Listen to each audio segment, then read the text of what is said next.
Les pandas sont mignons et vivants. Et l'un ne va pas sans l'autre, car si les pandas sont aujourd'hui encore en vie et peuvent être la mascotte de la WWF, c'est bien parce que les humains sont fous de cet animal.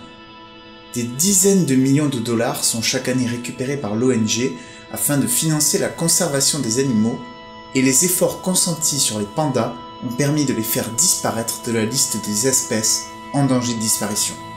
De nombreuses associations existent pour soutenir des animaux particulièrement connus et appréciés du grand public, alors qu'ils ne sont souvent ni indispensables à leur écosystème, ni parmi les espèces les plus menacées d'extinction. Pourtant, grâce au charisme des espèces qu'elles défendent, elles obtiennent d'immenses financements pour les garder en vie. Et cela se fait au détriment d'éléments essentiels de certains écosystèmes, comme la mangrove ou les loutres qui protègent d'autres espèces des oursins. Bien qu'il soit souvent défendu que c'est une énorme perte d'argent, une étude a démontré que les dépenses engagées dans la protection des écosystèmes des pandas avaient eu des effets secondaires bénéfiques. D'après Pinpin Lee, l'auteur de l'étude, de nombreuses autres espèces menacées d'extinction comme le macaque tibétain ou le rhinopithèque de Roxelane vivent dans les mêmes zones que les pandas. Il défend l'idée que l'argent engagé pour la protection des pandas soutient dans le même temps la survie de ces autres espèces. Les pandas formeraient ainsi pour elles une sorte de parapluie protecteur. Et si l'on souhaite rester logique, c'est cette idée de parapluie protecteur que l'on doit étendre à d'autres situations moins populaires, mais qui permettent la protection et la conservation d'espèces animales. Il y a quelques années mourait le lion Cécile, tué par un touriste américain dans le cadre d'une chasse illégalement mise en place. Sa mort, mais aussi d'autres plus récentes, poussent certains activistes à demander un bannissement des safaris de chasse. Pourtant, si la dénonciation de ces chasses illégales est justifiée, il serait une erreur de remettre en cause l'intégralité du système de trophy hunting à cause de quelques exceptions. Ce qui semble une bonne idée serait une erreur en pratique, comme c'est souvent le cas lorsque les émotions éclipsent tout pragmatisme. La chasse au trophée est grandement régulée dans de nombreux pays, quel que soit l'animal chassé. Elle nécessite plusieurs permis et licences pour les propriétaires des réserves, les organisateurs de chasse, mais aussi pour les clients. Des quotas permettent aussi de s'assurer que les chasses ne dépassent pas les objectifs de régulation des espèces. Le Zimbabwe est notamment un des pays avec les meilleures législations sur le sujet, mais aussi un de ceux qui profitent le plus de ce business. Comme je l'ai présenté auparavant, des voix, majoritairement occidentales, s'élèvent pour faire stopper ces procédés. Elles mettent en avant le fait que la pratique de tuer des animaux pour le plaisir ne devrait pas exister et l'idée que seul le tourisme non létal devrait être autorisé. Il y a cependant des problèmes importants avec cette vision. Tout d'abord, une question d'accessibilité. Nombre de zones concernées par les chasses sont particulièrement reculées et instables et où la majorité des touristes ne souhaitent donc pas se rendre.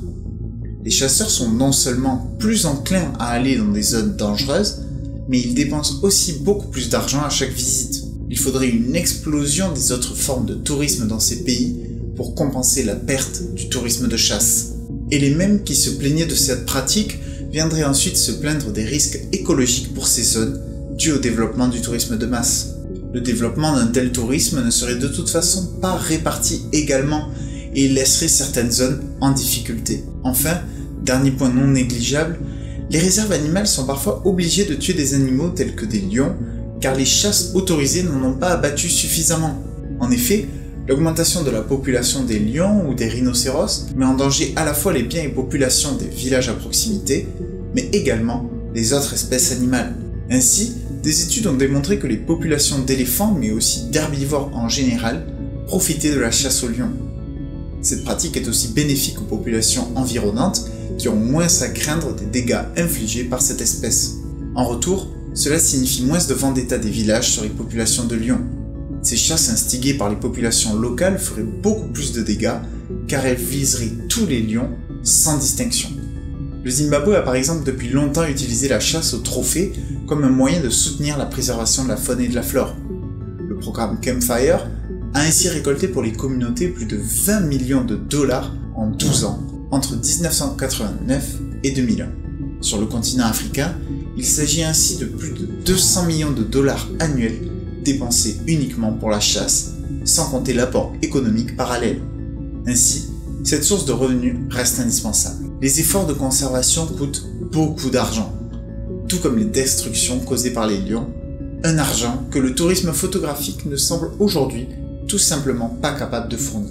La Zambie avait par exemple banni cet exercice en 2013, mais est finalement revenue sur sa décision 2 ans plus tard afin de financer la conservation animale.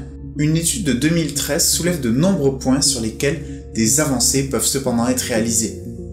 Le principal est la nécessité d'exécution des législations telles que les restrictions en fonction de l'âge des animaux chassés. Certaines législations sont aussi trop laxistes, la chasse des femelles étant par exemple autorisée au Nigeria.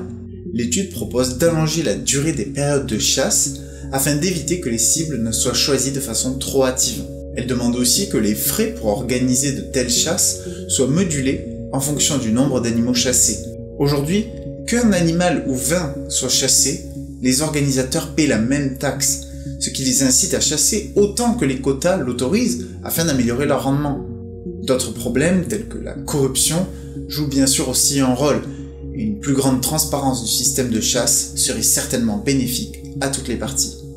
À travers ces illustrations du système de protection et de conservation des animaux, il est évident que seuls certains animaux, parmi les plus beaux et les plus charismatiques, bénéficient d'une mise en avant auprès du grand public.